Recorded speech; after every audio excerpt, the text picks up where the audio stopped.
धम्मो मंगलम मुख्यम अहिंसा संचमो तवो देवावितं नमस्ते जस धम्मे सयामनो।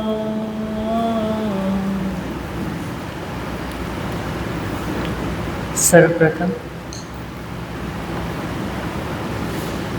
किन्नानम तार्यानम शासने प्रभु परमात्मा श्रमण भगवान महावीर स्वामी के पावन से चरणों में कोटिशः वंदन कोटिशः नमन।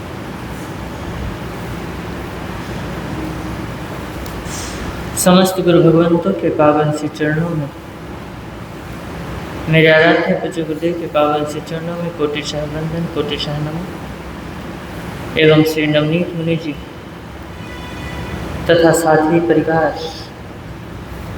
एवं इस प्रातः कालीन धर्म सभा में इस श्रीमद् उत्तराधार शुद्ध देव भगवान की इस पावन लीला में उपस्थित जिन शासन के उपासकों एवं उपासिकाओं, आप सभी का हार्दिक हार्दिक स्वागत है।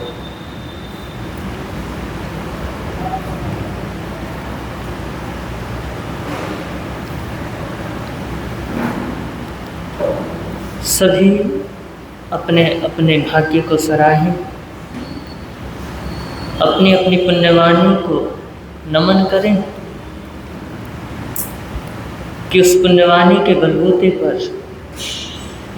हमें प्रभु महावीर की वाणी,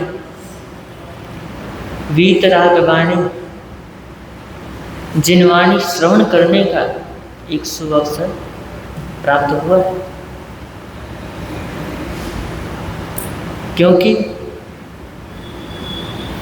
मनुष्य जन्म केवल और केवल सांस लेने के लिए नहीं मिला है। ये जो जन्म मिला है,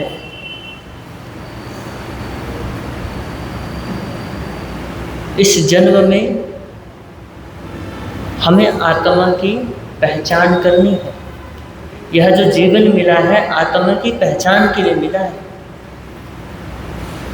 सिर्फ और सिर्फ सांसें लेकर के मरने के लिए नहीं मिला है। और आत्मा की पहचान होगी तो किससे होगी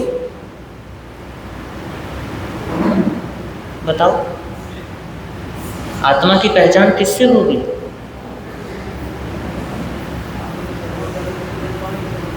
हाँ, जिन वाणी से होगी, वीतराग वाणी से होगी, प्रभु महावीर की इस वाणी से होगी। प्रभु ने अपनी अंतिम देशना में, अंतिम देशना के रूप में ये श्रीमद् उत्तराधार सूत्र अंतिम भेंट है उनकी हमारे लिए। और ये केवल और केवल उपदेशों का संग्रह नहीं है। कहीं आप सोचो कि इसके अंदर उपदेशों का संग्रह है। ये तो मोक्ष मार्ग का नक्शा है, जिस पर चल करके आप क्या पालोगे? क्या पालोगे? मोक्ष पालोगे, मोक्ष पद को प्राप्त कर लोगे। जीवन के हर एक सच्चाई को क्या कर लोगे? जीवन के हर एक सच्चाई को अच्छे से पढ़ लोगे, जान लोगे। और जीवन की सच्चाई को जानना ही तो क्या है? मुक्ति है। कि जीवन के हर एक तथ्य से क्या हो जाओ? हर एक तथ्य से जुड़ जाओ, पहचान कर लो कि मेरे जीवन का सत्य क्या है।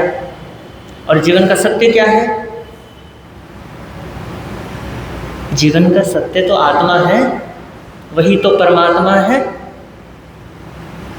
तो जब हम सूत्र का पाठ करें, जब हम मूल वाणी पढ़ें, तो समझ लीजिएगा कि हम भी उसी अंतिम सभा में बैठे हैं जहाँ परमात्मा यह वाणी अपनी आत्मा की गहराइयों से सभी प्राणियों को सुना रहे हैं।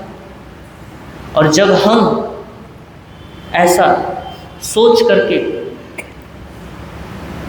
वाणी को श्रवण करते हैं तो हमारे जीवन में श्रद्धा पैदा होती है। और जब श्रद्धा पैदा होती है तो श्रद्धा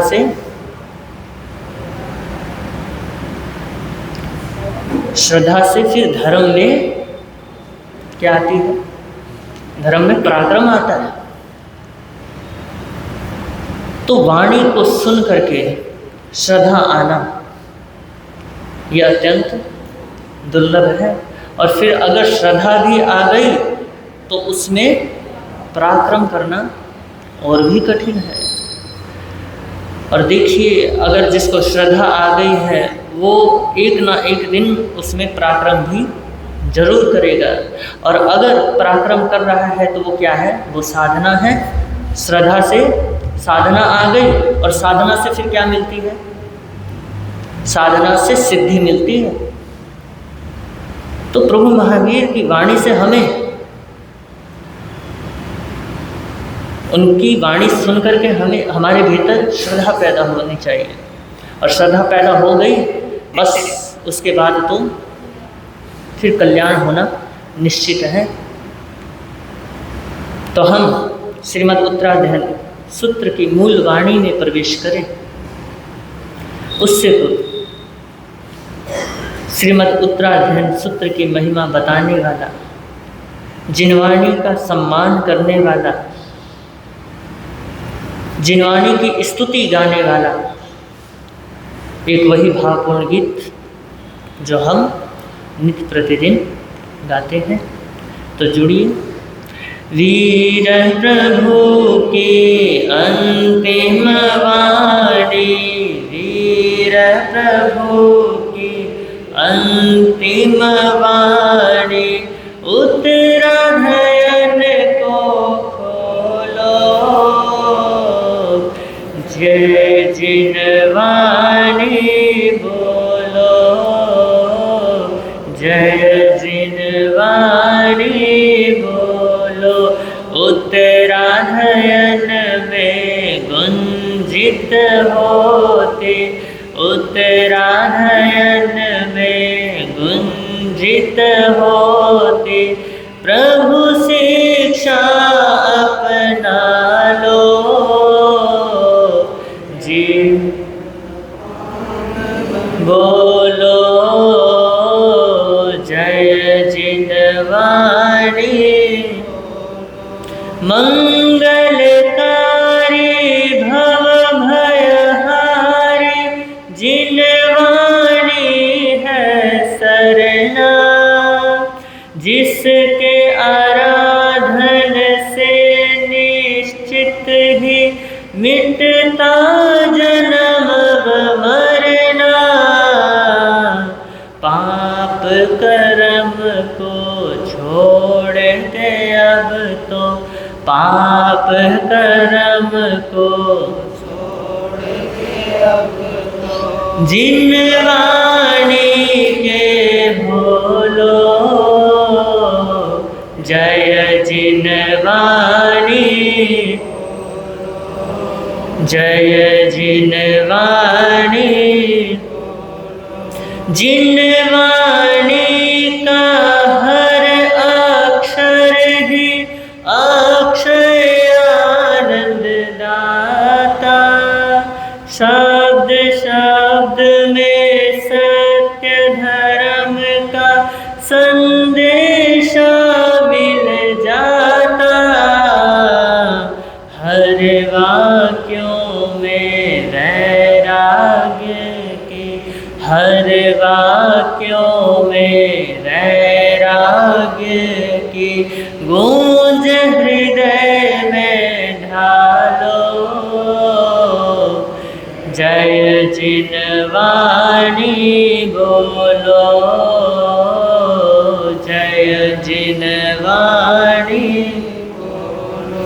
छलक रही है हर एक पद में तीर्थंकर की करुणा, जिससे जिन शासन जय पाता, आगम सच्चा शरणा।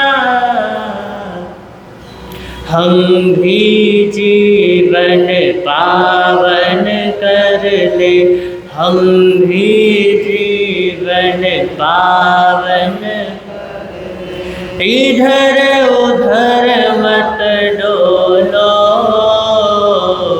जय जिनवाणी, जय जिनवाणी बोलो। वीर प्रभु की अंतिम वाणी, उत्तरायण को खोलो। जय जिन, जय जिनवाणी, जिससे होता तीर्थ का पोषण, जो है साधक शाला। हे अज्ञेय और उपादेय का मिलता बोध निराला। महावीर की श्रेष्ठ निशानी, महावीर की अमृतवाणी। जिन वाणी को पी लो, जय जिनवाणी बोलो।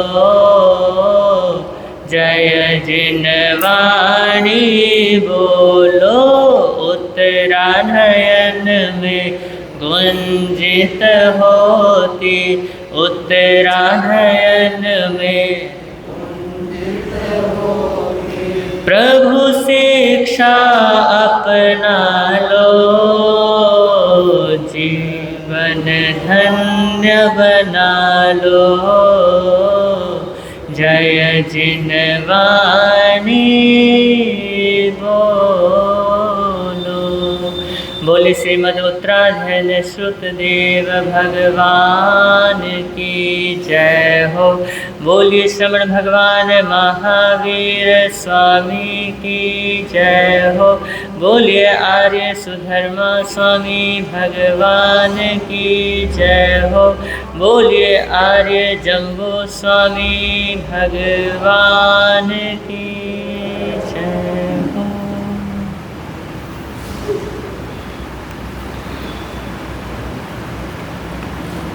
तो आज 2 अध्ययन करने के भाग रहेंगे, 10वां और 11वां। तो हम मूल पाठ पढ़ें या श्रवण करें, उससे पूर्व अपनी अपनी आंखें बंद कर प्रभु महावीर को अपने हृदय के सिंहासन पर विराजमान करते हुए, उनको महसूस करते हुए समझिए कि हम परमात्मा की शरण ग्रहण कर रहे हैं। और परमात्मा की शरण ग्रहण करने के पश्चात यह जो हम मूल वाणी पढ़ रहे हैं, यह मूल वाणी परमात्मा के मुख से निर्धारित हो रही है। और यह वाणी केवल और केवल परमात्मा ने अपने शिष्यों को ही नहीं, हम सभी को फरमाया है। उन्होंने समस्त प्राणियों के लिए यह उपदेश दिया है। तो बड़ी श्रद्धा के साथ, आस्था के साथ उच्चारण कीजिए। वर्धमानं शरणं प्रवचामि, वर्धमानं शरणं प्रवचामि, वर्धमानं शरणं प्रवचामि।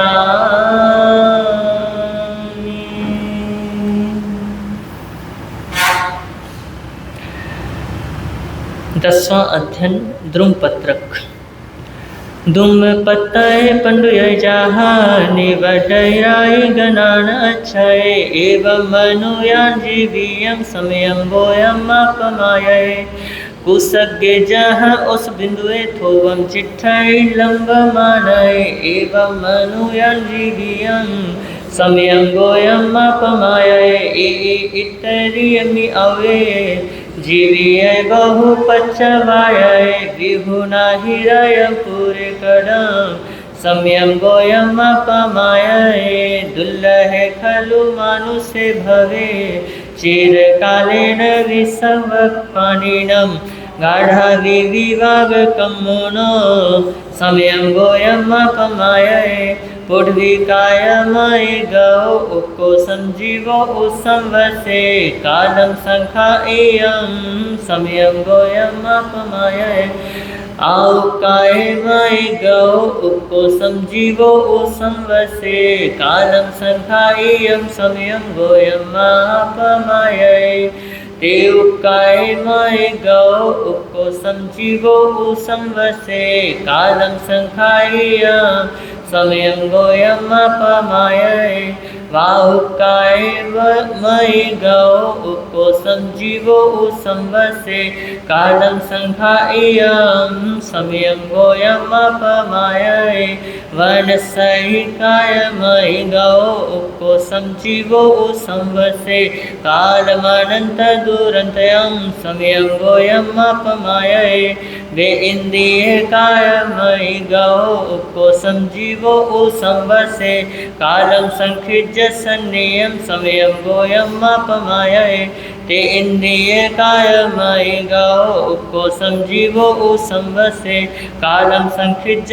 सन्नियम समयम गोयम अपमाय चौरिंद्रिय काय मय गौ उको संजीवो संवसे कालम संखिज सन्नियम समयम गोयम अपमाय पंचेन्द्रिय काय मय गौ उको संजीवो संवसे सत्तठ भव गहने समयम गोयम अपमाय देवे नेर इय आय गौ उको संजीवो संवसे इक्क भव गहने समयम गोयम अपमाय एवं भव संसारे संसरय सुहासु है हिंकम में हि जीवोपमाय बहुलो समयम गोयम अपमाय लद्धुन विमानो सत्तनम आर्यतनम पुनराविदुल्लहम बहवे दसुयामि लक्षुया समयम गोयम अपमाय लद्धुन वियाय आर्यतनम अहिन पंचेन्द्रियाहो दुल्लहा विगलिंद्रियाहो दिशई समयम गोयम अपमाय अहिन पंचेन्द्रिय तंपी से लहे उत्तम धम्म सुई हो दुल्लहा कुतिथ निसेवाय जने समयम गोयम अपमाय लद्धुन वि उत्तमम सुई सदहना पुनराविदुल्लहा मिच्छत निसेवाय जने समयम गोयम अपमाय धमं पिहु सदहंतया दुल्लहया कायन फासया इह काम गुणे हिमुच्छिया समयम गोयम अपमाय परिजुरहित शरीरयं केसा पंडुरया हवन्तिते से सोय बलय हाय समयम गोयम अपमाय परिजुरहित शरीरयं केसा पंडुरया हवन्तिते से चक्षु बलय हाय समयम गोयम अपमाय परिजुरहित शरीरयं केसा पंडुरया हवन्तिते से घाण बलय हाय समयम गोयम अपमाय परिजुरहित शरीरयं केसा पंडुरया हवन्तिते से जिभ बलय हाय समयम गोयम अपमाय परिजुरहित शरीरयं केसा पंडुरया हवन्तिते से फास बलय हाय समयम गोयम अपमाय परिजुरहित शरीरयं केसा पंडुरया हवन्तिते से सब बलय हाय समयम गोयम अपमाय अरय गंडम विसूया आयंका विविहा फोसन्तिते विहडय विध्वंसयिते शरीरयं समयम गोयम अपमाय उच्छिन्दसिने हम अपनो कुमुयम सारे इयं व पानीयं से सब वसीले हवजिए सम्यं गोयम अपमाये चिचाण घनम च भार्यं पव इयो हिसि अनगार्यं मावंतं पुनो वि आविये सम्यं गोयम अपमाये अव उज्जीय मित्त बंधवं वियुलं चेव धनोः संचयं मातंगे इयं गवेशये सम्यं गोयम अपमाये नहु जिने अज दिशई बहुमय दिशई मग दिशिये संपहिने आउे पहे सम्यं गोयम अपमाये अवसोहियं कंटगापहं ओ इन्नोसिपहं महालयं गच्छसि मकं विसोहिया सम्यं गोयम अपमाये अगले जहाँ भारवाहाये मामगे विषमेव गाहिया पच्छा पच्छानुतावये सम्यं गोयम अपमाये तिन्नो होसु अन्नवमहं किं पुण्यचिट्ठसितिरमागो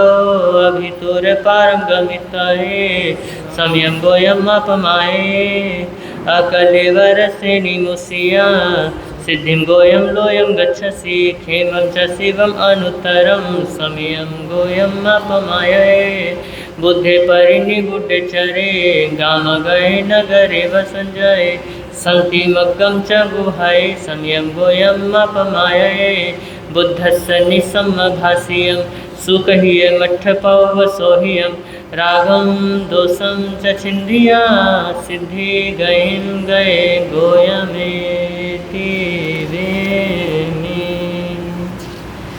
11वां अध्ययन बहुश्रुत संजोगा विपमुकस अनगार सभी खूनो आयारम पाहु कर स्वामी अनुपुविम सुने हमें ये आदि होई निविच थदे लुधे आनि गहे अभिखानम उल्लवई अभिनीय अभसुए अह पंचहिं ठाणे हिं जेहिं सिखान लभई थंभा कोहा पमायनम रोगेन लस इनय अह अठहिं ठाणेहिं सिक्खासि लिति बुच्चै अह सिरे सयादन्ते नयम मुदाहरे नासिलेन विसिलेन सिया आय लुलुए अकोहणे सचरय सिक्खासि लिति बुच्चै अह 14 ठाणेहिं वठमाणे ओ संजय अविनीय बुच्चै सो निर्वाणं च न गच्छै अभिखनं कोहि हवै पबन्धं च पाकुवै मैति जमानो वमहि स्वयं लधुन मज्जय अविपाव परिखेवि अविमिते सुकुपै कपियसा विमित सरहे भासहि पावयं पैन्नवाय दुहिले थदे लुधे अणि गहे ऐसा विभागी अवियते अविनीयति बुचै अह पन्नर संठन हिं सुविनीयति बुचै नियावती अव अचवले अमाई अकुअहले अपं च अहिक्षिवै पबन्धं च न कुवै मेति जमानो भयै स्वयं लधुं न मज्जै नय पाव परिखेवि नय मिते सुखपै अपि यस्सा विमित सरहे कल्याण भासै कलहडमर वजिए बुद्धि अभिजाइए हिरिम पड़ी संलीन सुविनीयति बुचाई वसे गुरुकुले निचम जुगवम उवाहनवम पियं करे पियं व से सिखम लधु मरिहई जहाँ संखमि पयम निहम दुहाओ विनिरयई एवं बहुसुए भिक्खु धमो कित्तिता सुयम जहाँ से कंबोयनम आईने कंथय सिया आसे जवे न पवरे एवं हवाई बसुए जहाँ इन समारूढ़े सूर्य दढ़ पर कमे उभाओ नंदी घोषेनम एवं हवाई बहुसुए जहाँ करेणु पर किन्ने कुंजरे सठी हायने बलवंते अपनी हय एवं हवाई बहुसुए जहाँ से तिख सिंह जाय खंदिन वीरायई वसह जुहाहि वही एवं हवई बहुसुए जहाँ से तिख दाढ़े उदगे दुपस हंसय सिंह मियान नवरे एवं हवई बहुसुए जहाँ से वासुदेवे शंख चक्र गदा धरे अपनी हय बल जो है एवं हवई बहुसुए जहाँ से चाउरंते चक्रवटी मही ढिए 14 सरयना ही वही एवं हवई बहुसुए जहाँ से सहस सखे वज्रपाणी पुरंदर सखे देवा ही वही एवं हवई बहुसुए जहाँ से तिमिर विधन से उच्चिठनते निधि वयरे जलंते इवते एन एवं हवई बहुसुए जहाँ से उड्डवई चंदे नखत परिवारिये पड़ी पुण्य पुण्य मासिये एवं हवाई बहुसुए जहाँ से समाई अन कोठागार सुरखिए नाना धन्य पड़ी पुण्य एवं हवाई बहुसुए जहाँ साधु मान पौरा जम्बो नाम सुदन सना अनाढ़िय सदेवस एवं हवाई बहुसुए जहाँ सानईन पवरा सलीला सागर रंग मासिया नीलवंत पवहा एवं हवाई बहुसुए जहाँ से न गान परे सुमा हम मंदर गिरी नानो सही पजलिए एवं हवाई बहुसुए जहाँ स्वयंभू रमणे उदय अख उदय नाना रयन पड़ी पुण्य एवं हवाई बहुसुए समुद्र गंभीर समाधुराशया अचकिया के नहीं दुप हंसया सुयस पूर्ण विवलस तैनो कवि तुकमम गय मुत्तमम गया तमह सुयम हिठिचा उत्तम ठग विषय जैन पानम परम चिव सिद्धे संपाउजे चसिति देवी। आलोयना पाठ।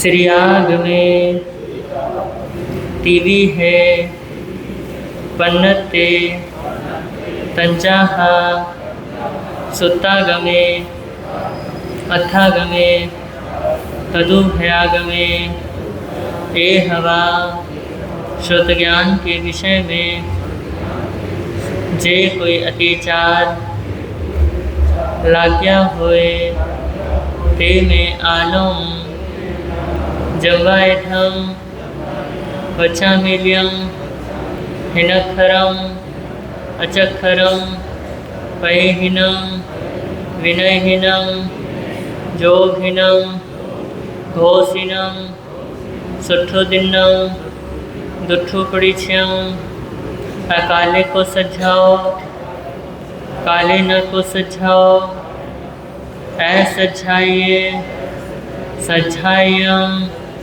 सझाइए न सझायम तस्मिच्छामि दुक्कडम तस्मिच्छामि दुक्कडम तस्मिच्छामि दुक्कडम।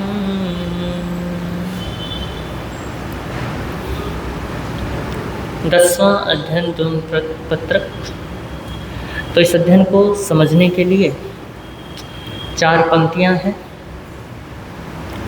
प्रमाद ना हो पल का गौतम आयु नियत है नहीं द्रुम पत्रक सा है जीवन बात प्रभु ने है कही विषम पथ को छोड़ पंथी राजपथ को थाम ले रुक न जाना तट पे आकर पार पाना धार ले रुक न जाना तट पे आकर पार पाना धार ले।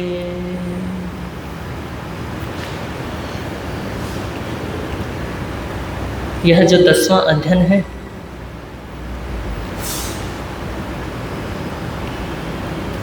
इस अध्ययन का नाम है द्रुमपत्रक। और द्रुम कहते हैं वृक्ष को, पेड़ को, और पत्रक कहते हैं पत्ते को। तो परमात्मा कहते हैं कि यह जो जीवन है ना द्रुम पत्रक की तरह है, मतलब पेड़ के पत्ते की तरह है, जिसके अंदर जीवन का सारा रहस्य निचोड़ करके परमात्मा ने रख दिया। उन्होंने कहा कि पत्रक इस वजह से है तुम्हारा जीवन, क्योंकि तुमने देखा होगा जब पत्ता क्या होता है, जब वो जन्म लेता है, जब वो उपजता है तो पत्ता कितना कोमल होता है ना। और उसके बाद वो कोमल जो पना है वो उसके बचपन का रूप है। फिर उसमें कोमलता के साथ साथ हरापना आ जाता है, वो उसका किशोरावस्था होता है। किशोरावस्था मतलब जो 10 से 16 साल के उम्र के बीच का होता है। फिर उसके बाद वो कोमलता हट करके फिर उसमें जो हरापन है वो कड़कपन ले लेता है, फिर वो जवानी का रूप आ जाता है। फिर उसके बाद वो जो हरापन है वो जब पीलेपन में बदलता है तो वो किसका रूप होता है? वो बुढ़ापे का रूप होता है। और वो जब टूट करके गिरता है वो किसका रूप होता है? वो मृत्यु का रूप होता है। तो देखिए हमारा जीवन ऐसा ही है जैसे उस पत्ते का जीवन है। और क्या कहा? आयु नियत है नहीं, आयु का कुछ पता नहीं है भैया। तुम्हें कुछ भी नहीं पता कि आयु कितनी लेकर के आए हो, आयुष्य कितना तुमने बंद किया है। लेकिन इतना तो पता है कि आयु क्या नहीं है? नियत नहीं है। कोई आज जाएगा, क्योंकि भैया पत्ता भी जरूरी नहीं है कि वो पीला होकर के ही गिरे, उससे पहले भी गिर सकता है। आंधी तूफान आ जाए तो पत्ता गिर सकता है, और जरूरी नहीं है कि पत्ता ही गिरे, वृक्ष भी गिर सकता है। और उस वृक्ष का गिरने का मतलब है कि अपने हाथों से अमूल्य निधि को खो देना। जिस चीज़ से आप मुक्ति पा सकते थे आपने उसी को क्या कर दिया है? खो दिया है। देखिए 3 शब्द हैं, मूल्य, मूल्यहीन और मूल्यातीत। कितने शब्द हैं? 3 शब्द हैं, मूल्य, मूल्यहीन और मूल्यातीत। एक मूल्यवान वस्तु होती है और एक मूल्यहीन वस्तु होती है और एक मूल्यातीत होती है। मूल्यवान वस्तु कैसे? क्या चीज़? जैसे आपने कुछ खरीदना है, चाहे आप वस्त्र खरीदो, चाहे आप मकान खरीदो, चाहे आप कुछ भी खरीदो, वो क्या हो जाता है? वो मूल्यवान होता है। क्यों? क्योंकि वो उसका मूल्य है। और देखिए दूसरा जो शब्द है मूल्यहीन, इसका मतलब क्या है? जिसका कोई मूल्य ही नहीं है। तो ये जो मूल्य नहीं है किस चीज़ का नहीं होता है बताओ? कचरे का, कबाड़ का। लेकिन भैया आज के युग में कचरा भी बिकता है, आज के युग में कबाड़ भी बिकता है। जिसको आप कबाड़ी कहते हैं ना, कबाड़ी, वो भी करोड़पति है भैया। कई तो कबाड़ बेच करके करोड़पति बन गए। जो आप यूज करके थ्रो कर देते हो ना, फेंक देते हो, कहते हो बस अब इसका कोई मूल्य ही नहीं है। लेकिन भैया आज के युग में कबाड़ी लोग उसको भी बेच करके पैसा कमा लेते हैं। तो सोचिए कि आप जिसको कह रहे हो मूल्यहीन, वो भी मूल्यवान है, उसका भी मूल्य है। फिर एक होता है मूल्यातीत, जिसका कोई मूल्य ही नहीं है, जिसको मूल्य से आंका ही नहीं जा सकता, जो मूल्य से भी ऊपर हो गया है, जिसका हम मूल्य लगा नहीं सकते हैं। ऐसा क्या चीज़ है?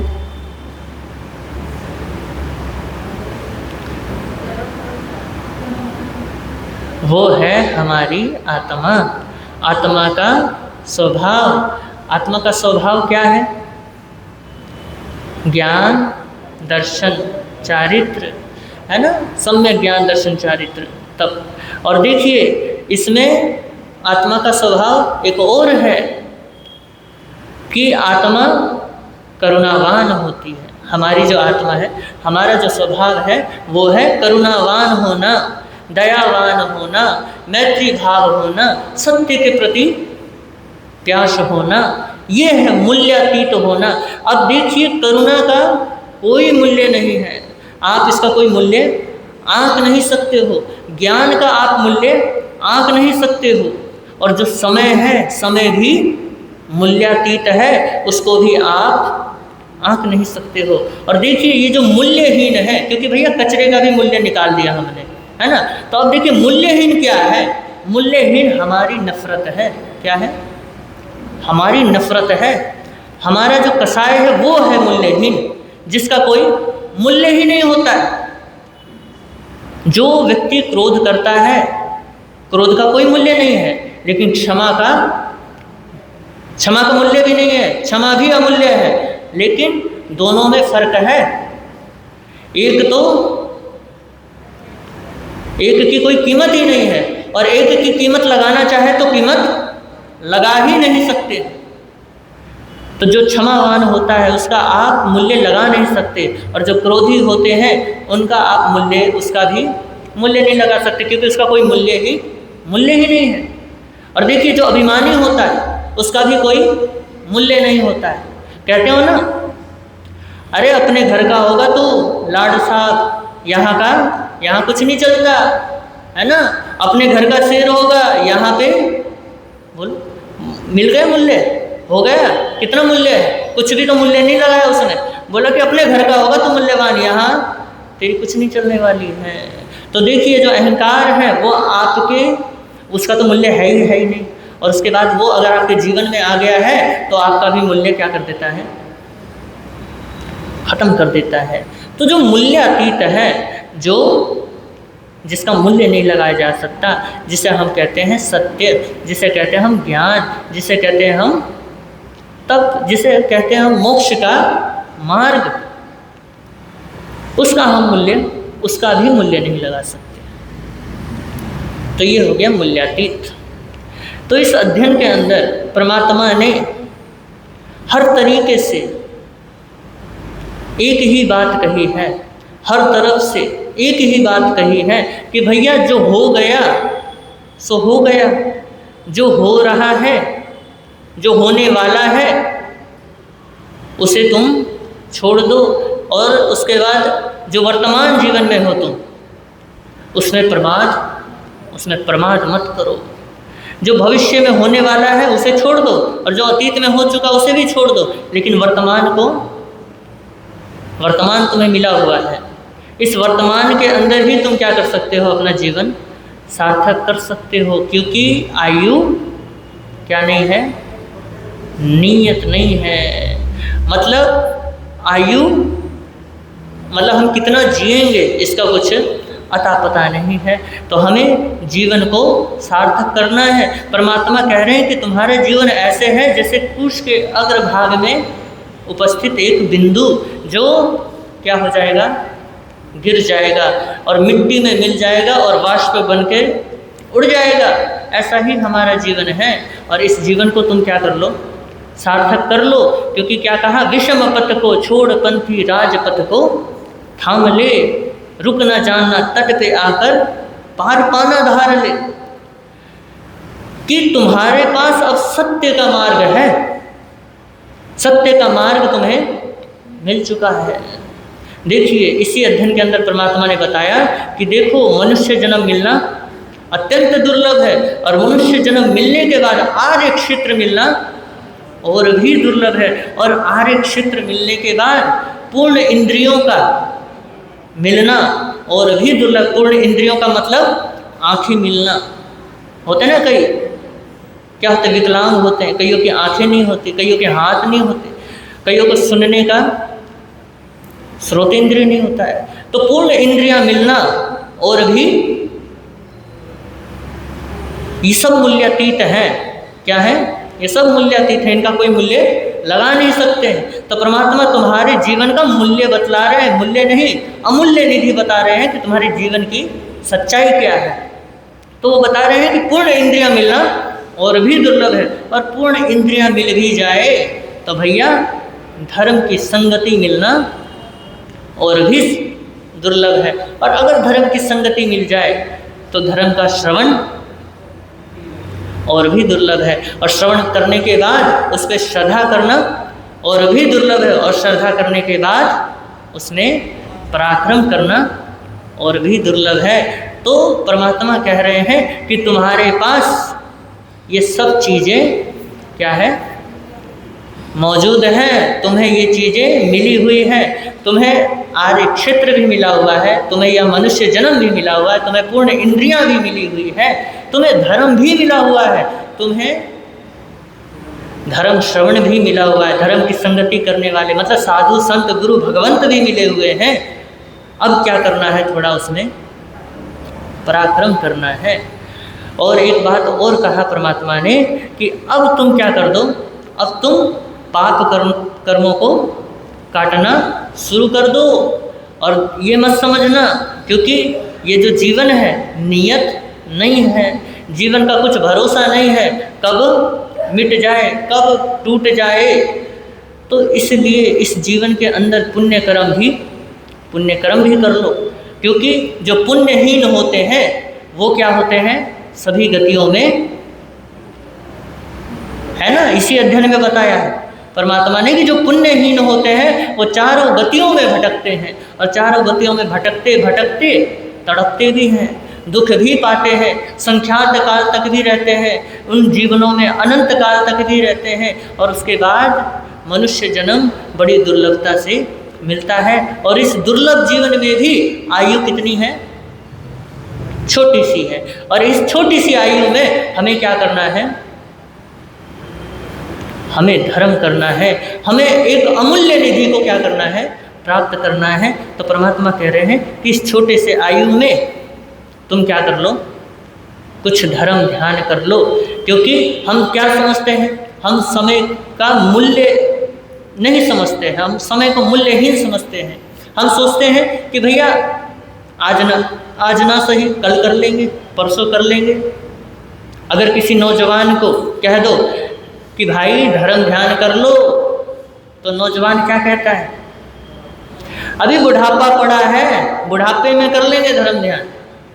लेकिन एक बात कहूँ मैं आपको, जो व्यक्ति बुढ़ापे में संसार के काम का नहीं रहता, वो व्यक्ति धर्म के काम का भी नहीं रहता है। क्योंकि तुमने धर्म को समझ क्या रखा है, बुढ़ापे में कर लेंगे। अरे भैया बुढ़ापे में तो तुम दुख दर्द से मर रहे होते हो, पिट रहे होते हो, पुराना जमाना, तुम अपने पुराने को याद करके और भविष्य की सोच करके रो रहे होते, धो रहे होते हो।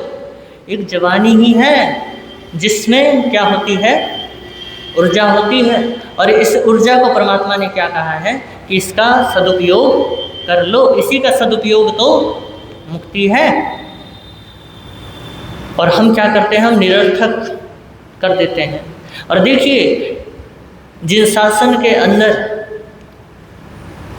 शायद मैं समझता हूँ 3 या 4% ही ऐसे होंगे जो बुजुर्ग क्या करते हैं, दीक्षा लेते हैं। बाकी जितने भी है ना 97% ले लो या 98% ले लो, कौन दीक्षा लेते हैं, जवान दीक्षा लेते हैं। और परमात्मा का जो शासन है वो जवानों से ही चलने वाला है, बूढ़े बुजुर्गों से नहीं चलने वाला। क्योंकि भैया ईंधन तो,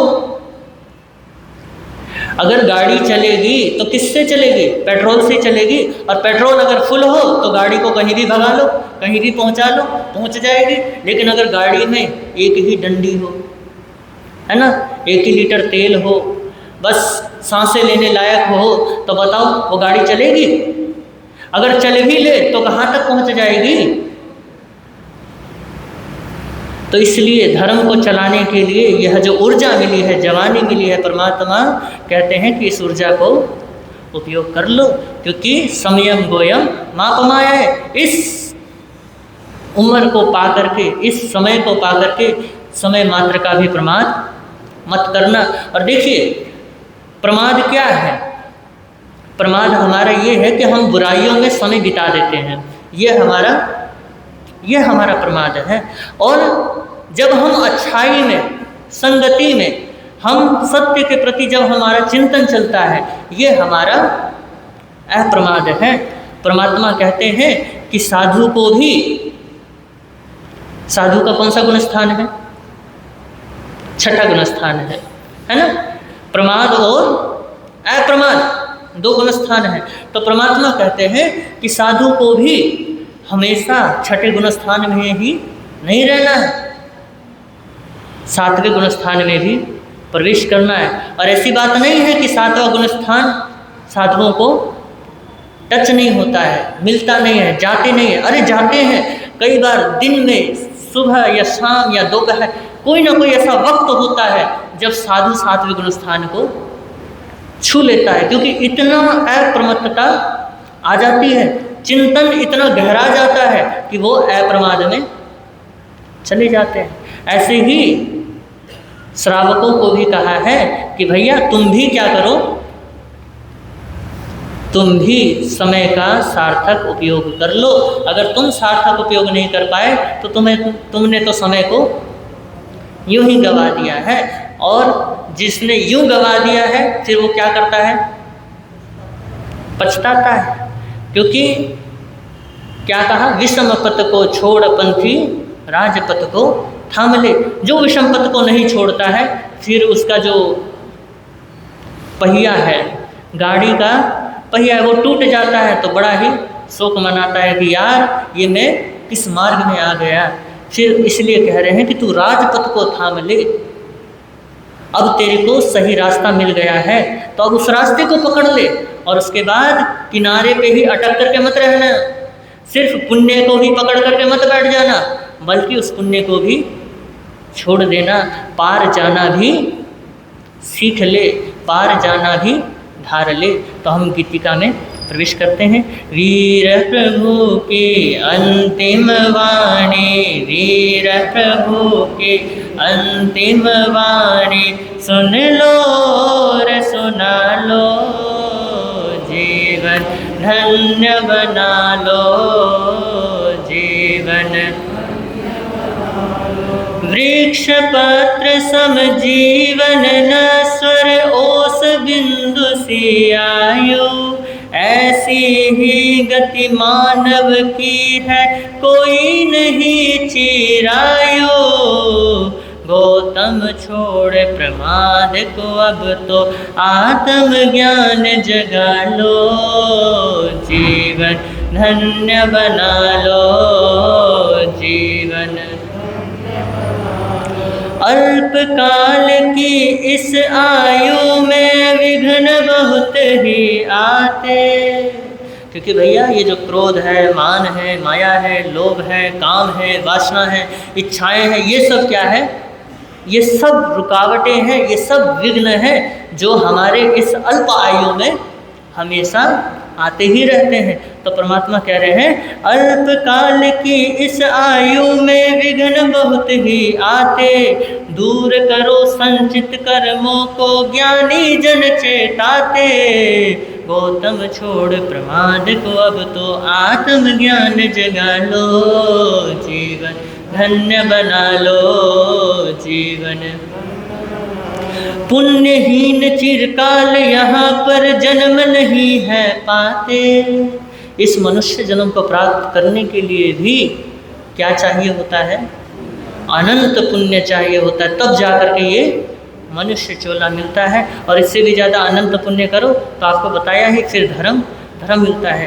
तो कह रहे हैं पुण्यहीन चिरकाल यहाँ पर जन्म नहीं है पाते, कर्म बंध अति गाढ़े होते गति गति को तड़पाते। गौतम छोड़ प्रमाद को अब तो आत्म ज्ञान जगा लो, जीवन धन्य बना लो, जीवन। प्रमाद बहुल प्राणी ने देखो गति गति में जाकर, शुभ अशुभ कर्म के कारण पाए दुख निरंतर।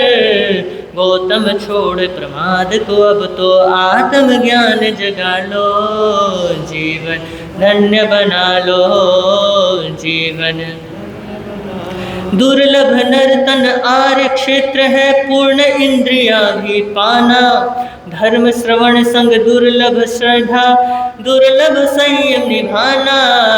गौतम छोड़ प्रमाद को अब तो आत्म ज्ञान जगा लो, जीवन धन्य बना लो, जीवन।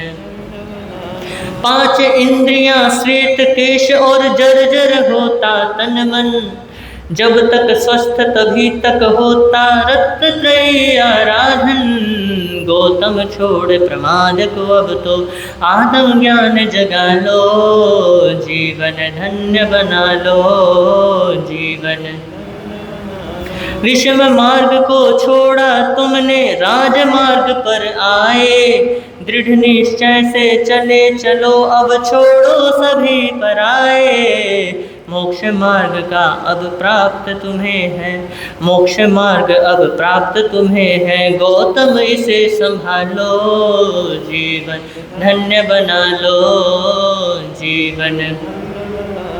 पार किया है महासागर तो ठहर गए क्यों तट पर, पाओगे एक दिन सिद्धि पद छपक श्रेणी को चढ़कर। गौतम छोड़ प्रमाद को अब तो आत्म ज्ञान जगा लो, जीवन धन्य बना लो जीवन धन्य बना लो। तो इस 10वें अध्ययन में आपको एक सवाल उपज रहा होगा, एक सवाल उत्पन्न हो रहा होगा कि परमात्मा ने अंतिम देशना दी और अंतिम समय में परमात्मा ने गौतम को कहाँ भेज दिया था? देव शर्मा ब्राह्मण के यहाँ भेज दिया था उनको उद्बोध देने के लिए।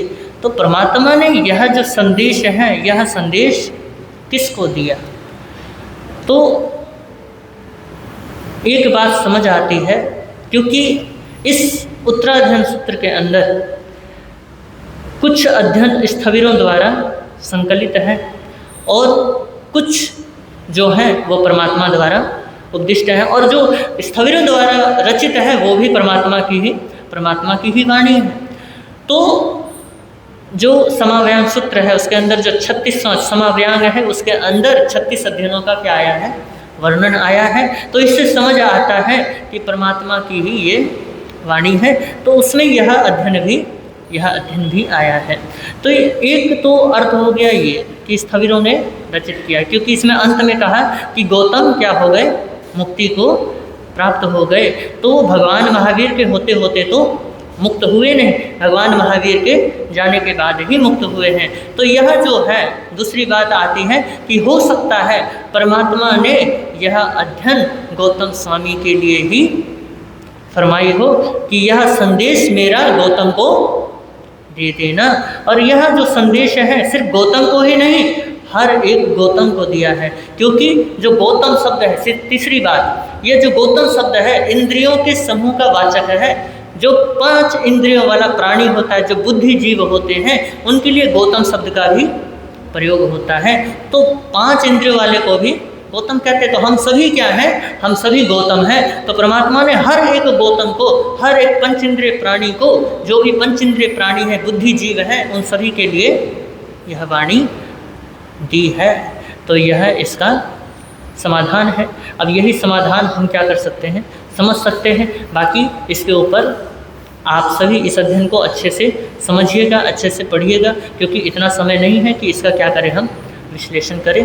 तो अब 11वां अध्ययन बहुश्रुत पूजा, इसको भी संक्षेप में जान लेते हैं।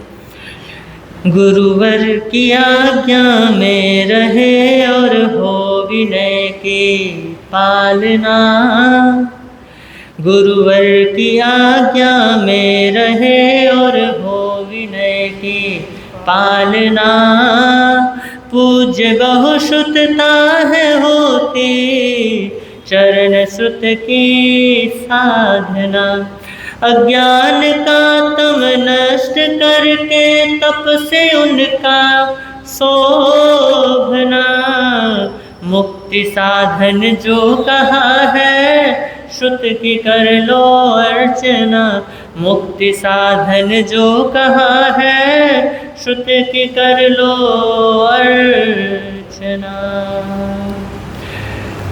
इस अध्ययन में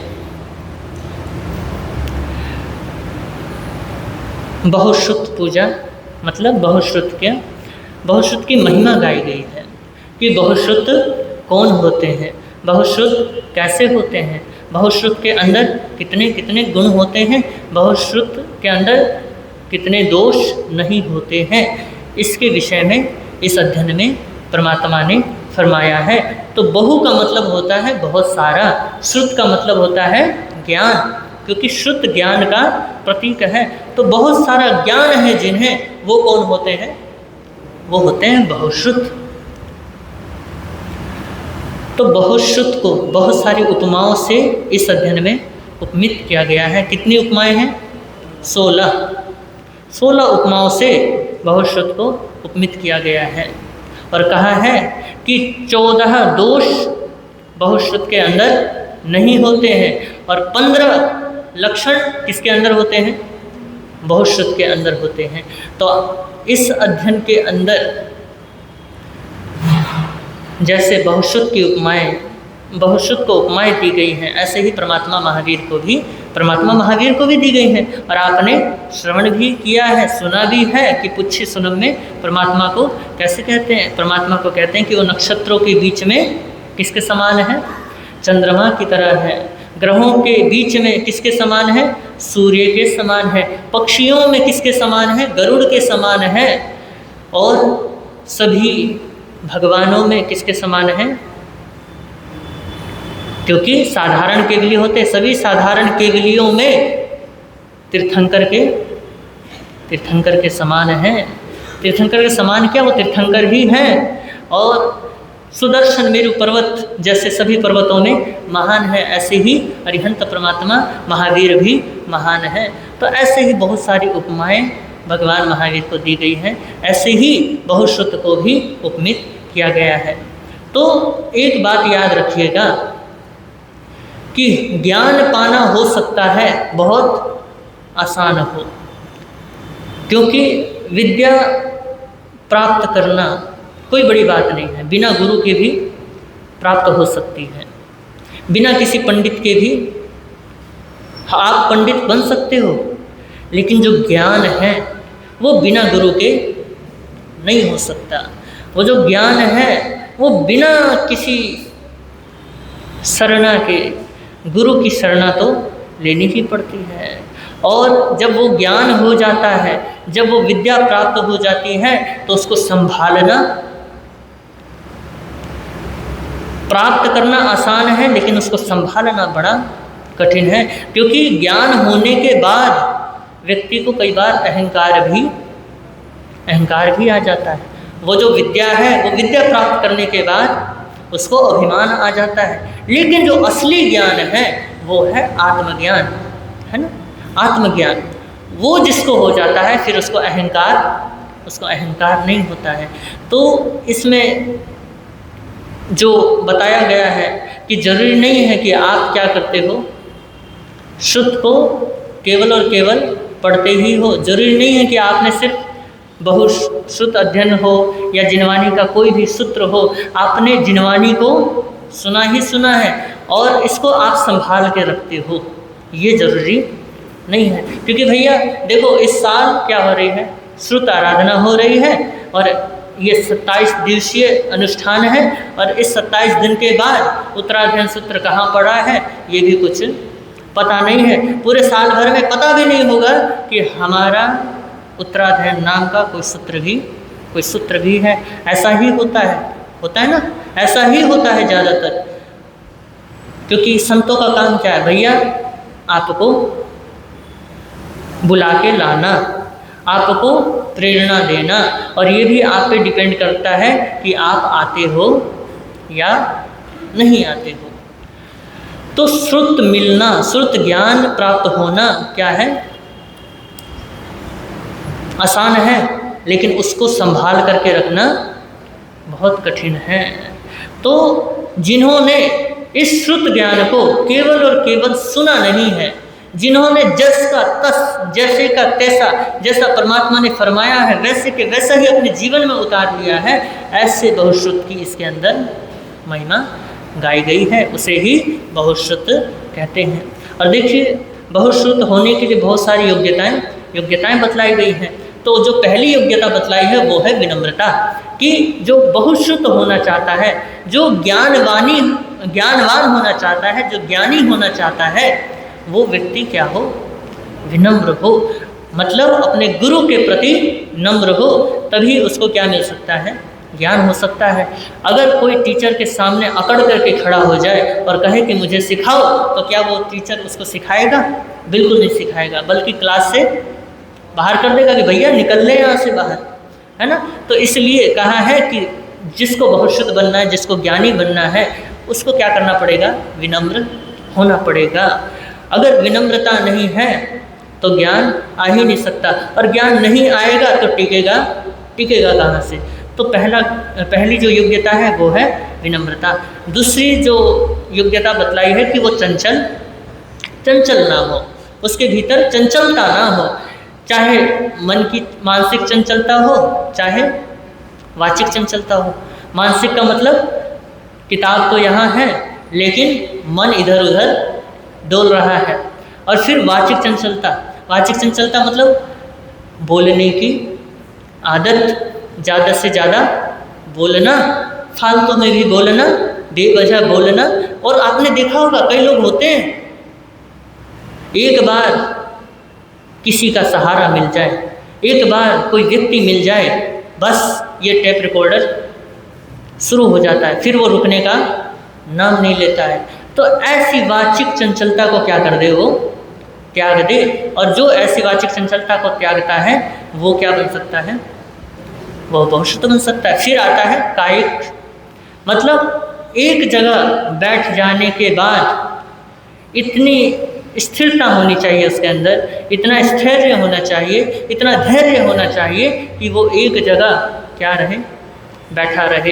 क्योंकि कई होते हैं जिनको कायिक चंचलता होती है, क्योंकि अगर आधा घंटे भी बैठ जाए तो ऐसा लगता है न जाने कितनी सदियां बीत गई है।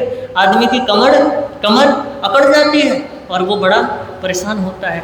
तो भगवान कह रहे हैं कि वाचिक भी नहीं होनी चाहिए, मानसिक भी नहीं होनी चाहिए, कायिक भी नहीं होनी चाहिए।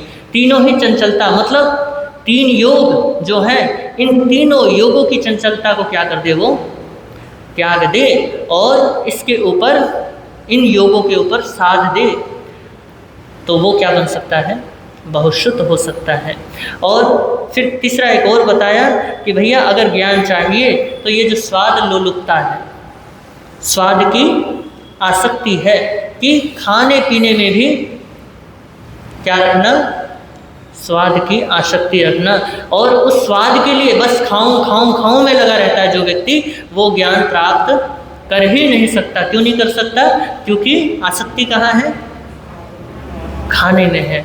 और ज़्यादा से ज़्यादा व्यक्ति कहाँ पे बिताएगा अपना समय, खाने में बिताएगा। तो पढ़ने का, स्वाध्याय करने का, ज्ञान अर्जित करने का वक्त ही कहाँ मिलेगा। तो इसलिए स्वाद लोलुपता को भी क्या करे, वो वश में करे, अगर व्यक्ति को ज्ञान आराधना करनी है। फिर चौथा बतलाया कि मित्रों के साथ झगड़ा ना करे। देखो भैया, हम संत हैं, हमारे बीच में क्या रहनी चाहिए, मैत्री रहनी चाहिए, क्योंकि हम क्या रहते हैं, साथ में रहते हैं।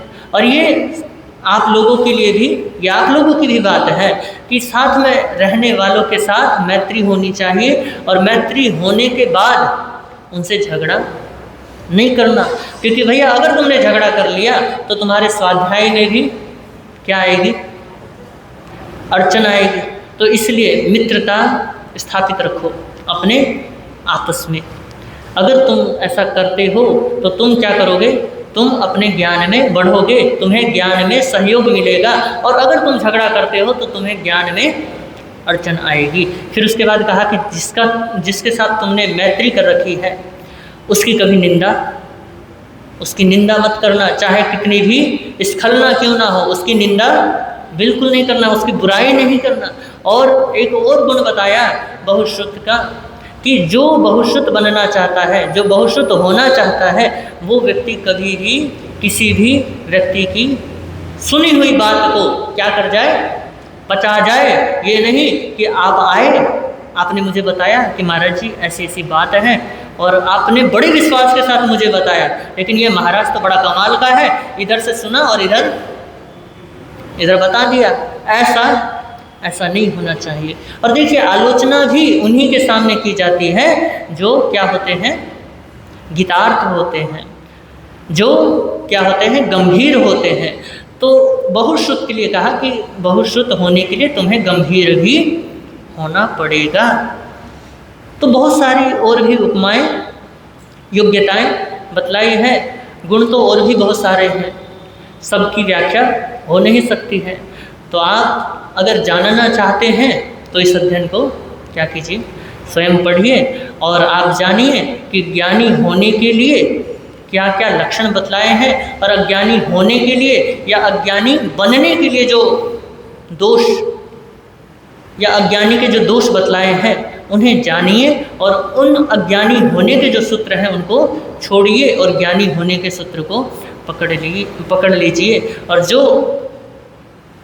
सुलक्षण हैं उनको ग्रहण कीजिए और जो कुलक्षण हैं उनको त्याग दीजिए। तो आप भी एक ना एक दिन क्या बन सकते हो, बहुश्रुत हो सकते हो। और बहुश्रुत का मतलब ये मत समझना कि किताबी ज्ञान क्या कर लेना, अर्जित कर लेना। जिन्होंने जीवन में इन सभी गुणों को क्या कर लिया हो, धार लिया हो, जिन्होंने इन दुर्गुणों को त्याग दिया हो, वही क्या है, वही बहुश्रुत है।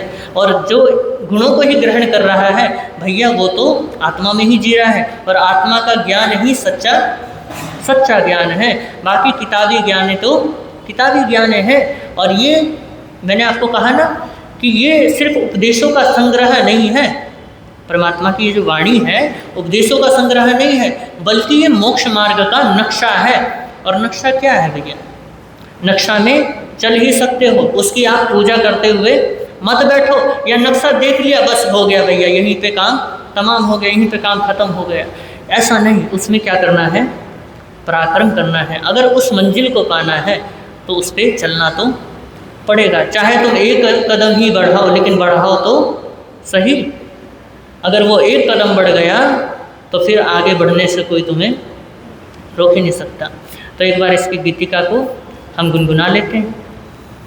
वीर प्रभु की अंतिम वाणी, वीर प्रभु की अंतिम वाणी, सुन लो और सुना लो, जीवन धन्य बना लो, जीवन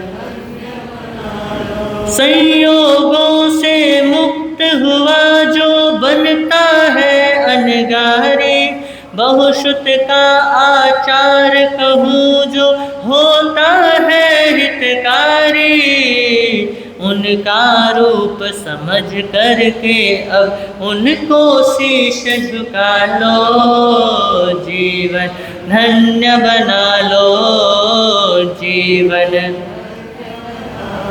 विनय धर्म को नहीं पालता विद्याहीन आहारी, वश में नहीं इंद्रियां जिसके दंभ भरा है भारी, अर्थहीन जो बातें करता, फालतू में बोलना, अर्थहीन जो बातें करता, ऐ बहुश्रुत कहा लो, जीवन धन्य बना लो, जीवन।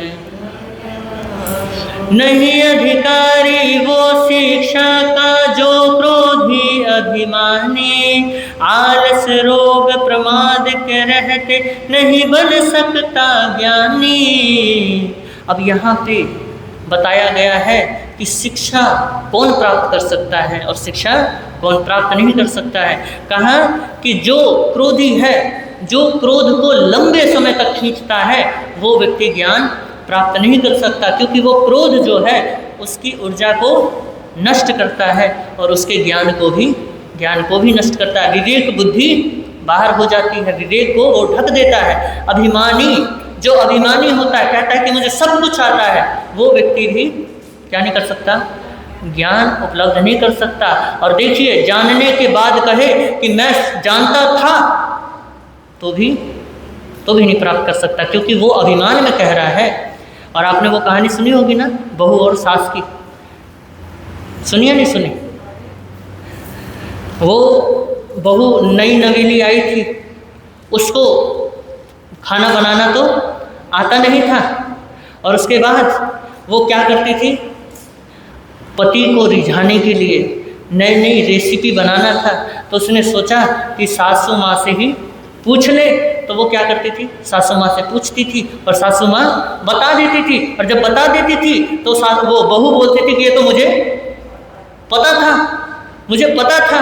और एक दिन क्या हुआ, उसको खीर बनानी थी और खीर बनाते वक्त पूछा कि सासू माँ खीर कैसे बनाना है। तो सासू माँ बहुत तंग आ गई थी कि ये बंदी को कितना भी मैं कुछ भी बताऊँ, कभी मेरा उपकार तो मानती नहीं, लेकिन चलो कोई बात नहीं, आज इसको मज़ा चखा ही देती हूँ। तो फिर उसके बाद उसने पूछा सासू माँ खीर कैसे बनाना है, तो उसने सब रेसिपी बता दी और कहा कि इसमें नमक डाल देगी ना तो और भी मज़ेदार बनेगी। और उसने कहा कि अच्छा, ये तो मुझे पहले से पता था।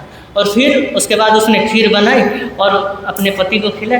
और पति ने जब खाया तो थू थू करने लगा और बोला कि ये क्या बनाया है तूने। बोला कि खीर। बोला खीर, नमकीन खीर कौन बनाता है, ये तो मीठी होती है।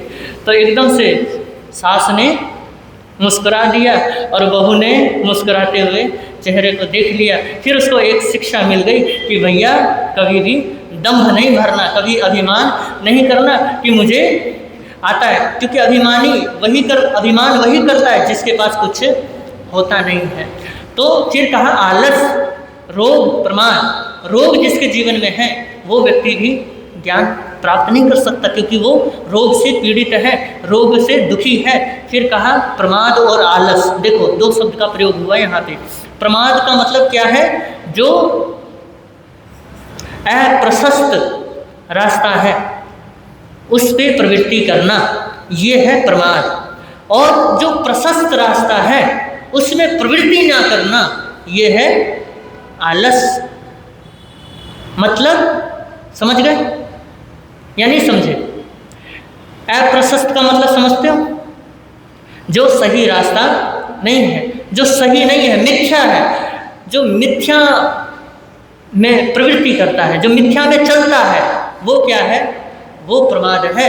और जो प्रशस्त है, जो सही मार्ग है, जो सच्चा मार्ग है, जो सम्यक्त्व है, उस पे ना चल करके बैठा रहता है, उस पे प्रवृत्ति नहीं करता है, उसको प्राप्त है लेकिन उसमें प्रवृत्ति नहीं करता है, तो वो क्या है, वो आलस है। जो इन चीज़ों में रचा पचा है वो व्यक्ति ज्ञान प्राप्त नहीं कर सकता है। तो कह रहे हैं नहीं अधिकारी वो शिक्षा का जो क्रोधी अभिमानी, आलस रोग प्रमाद के रहते नहीं बन सकता ज्ञानी। बाधक कारण 5 कुटाड़ो फिर तुम ज्ञान बढ़ा लो, जीवन धन्य बना लो जीवन।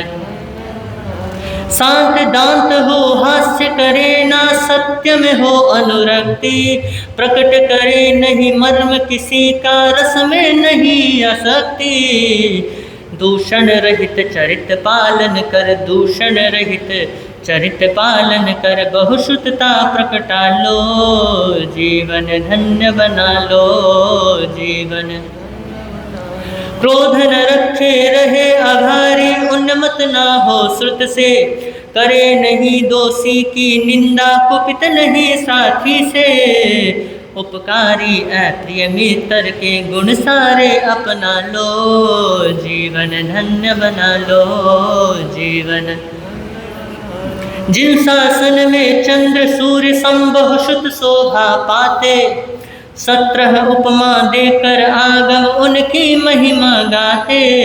सत्य मार्ग का पोषक सुत है, पढ़ लो और पढ़ा लो, जीवन धन्य बना लो जीवन धन्य बना लो। बोले श्रीमद् उत्तराधन्य सूत्र भगवान की जय हो। बोलिए श्रवण भगवान महावीर स्वामी की जय हो। तो आगम विरुद्ध कुछ कहा गया हो तो तस्मिच्छामि दुक्कडम, और आप सभी ने मुझे बड़े प्रेम के साथ सुना, इसके लिए बहुत बहुत अनुग्रहित हूँ।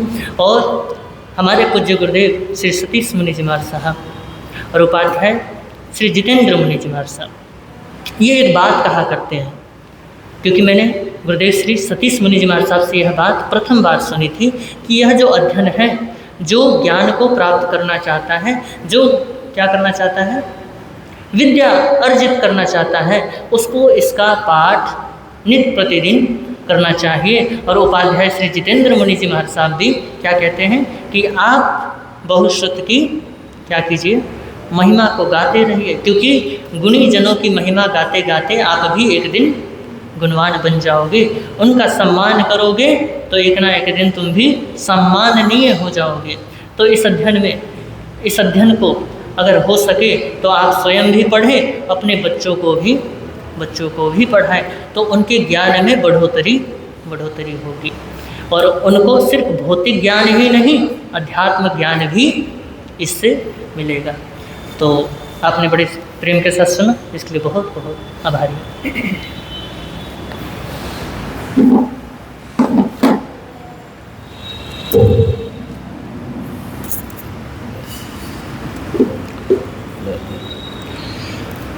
बोलिए शासनपति श्रवण भगवान महावीर स्वामी के।